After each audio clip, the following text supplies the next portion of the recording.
Hello from ABA Annual Meeting 2018 in Chicago, Illinois. I'm Lee Rawles of the ABA Journal. I'm Moire Corcoran. Melba Pearson. Matt Redle. Jeremy Alexis. Richard Pena. And we're on the road with Legal Talk Network.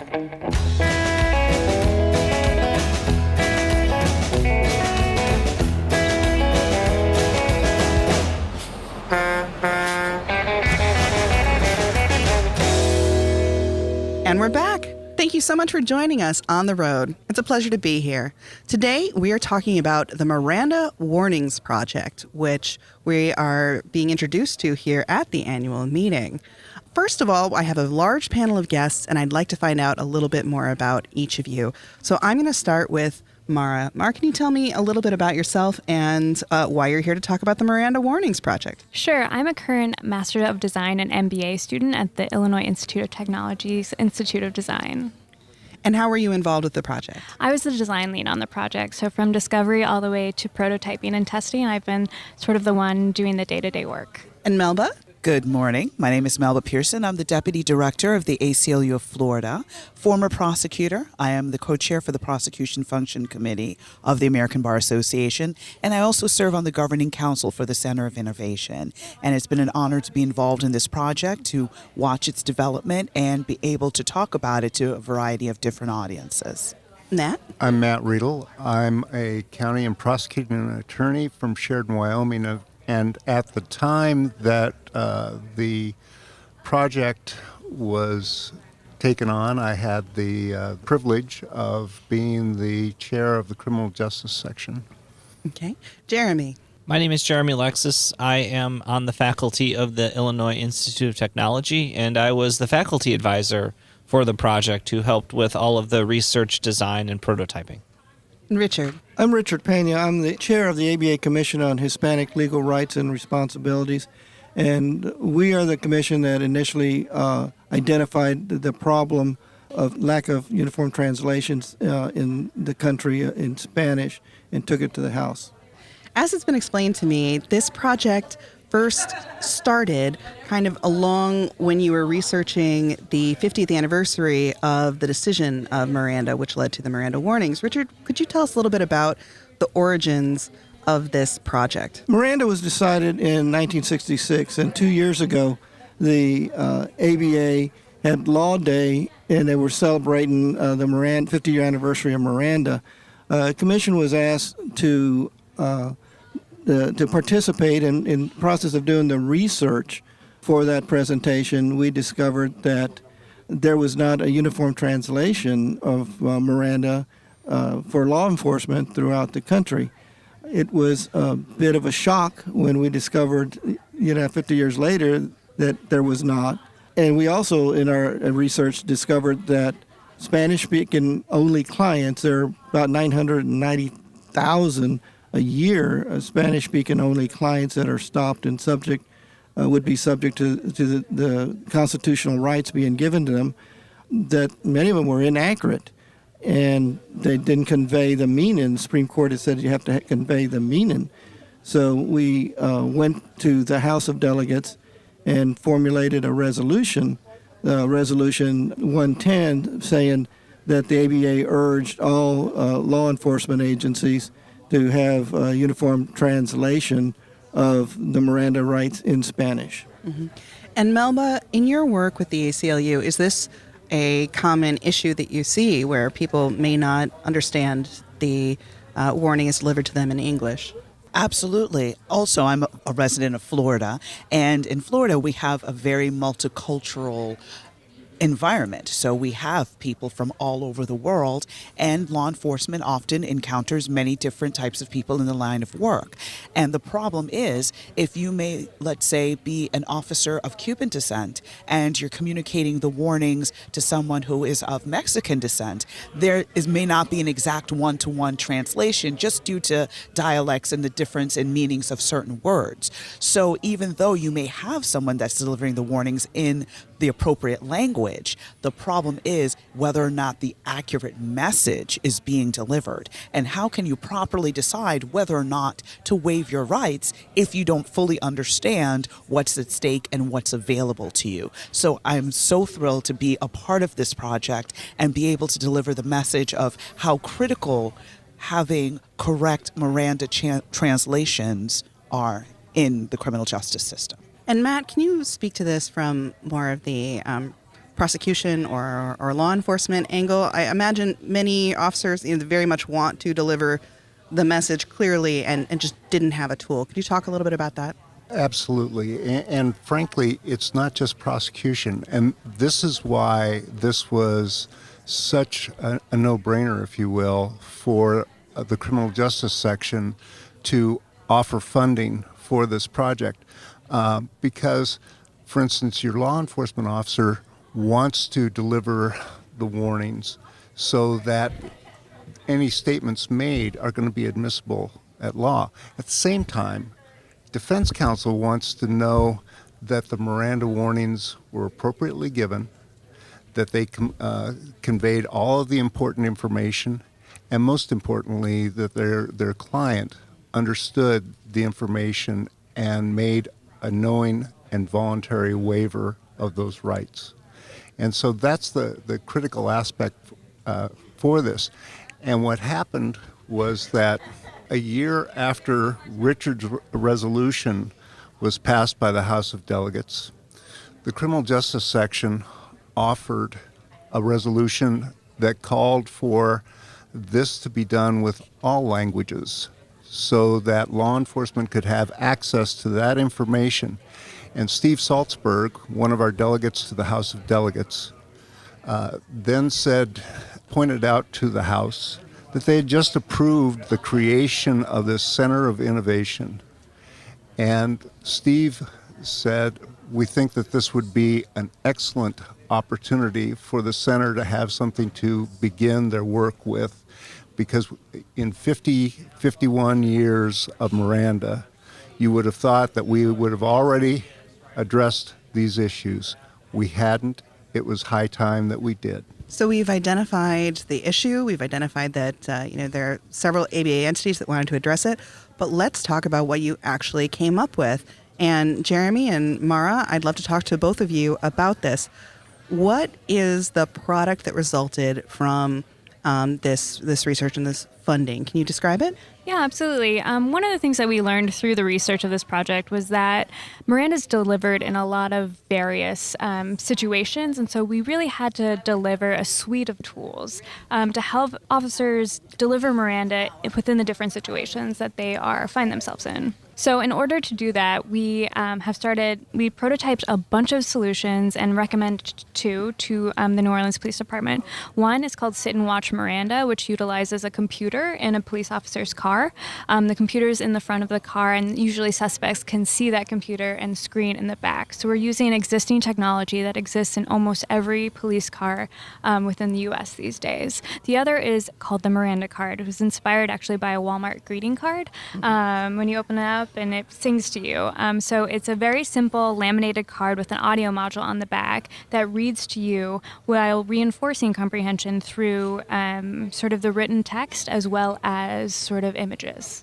And Jeremy, can you speak to the design challenges, not just as Melba mentioned, you have, even in Spanish, there are different dialects, there are different understandings of what a certain phrase, may connote.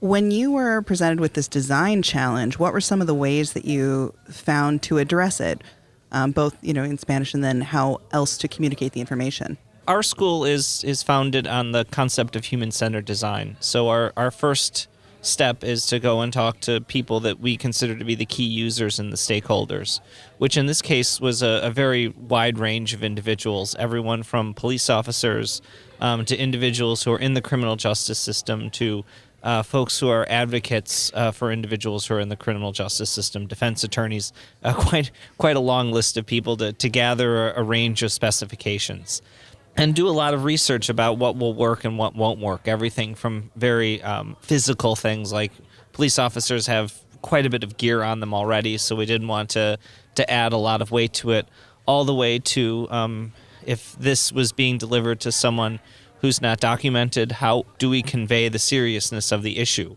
right? That was also a big part of the research as well. So that's just an example of the wide range of different research that we worked on. I think we benefited from a very good partnership with the New Orleans Police Department, though, because they were very open and very honest about what would work and what would not. And just as an example of how it worked well is they, when we showed them the sit and watch that Mara talked about earlier, they said, "Oh, that's really interesting.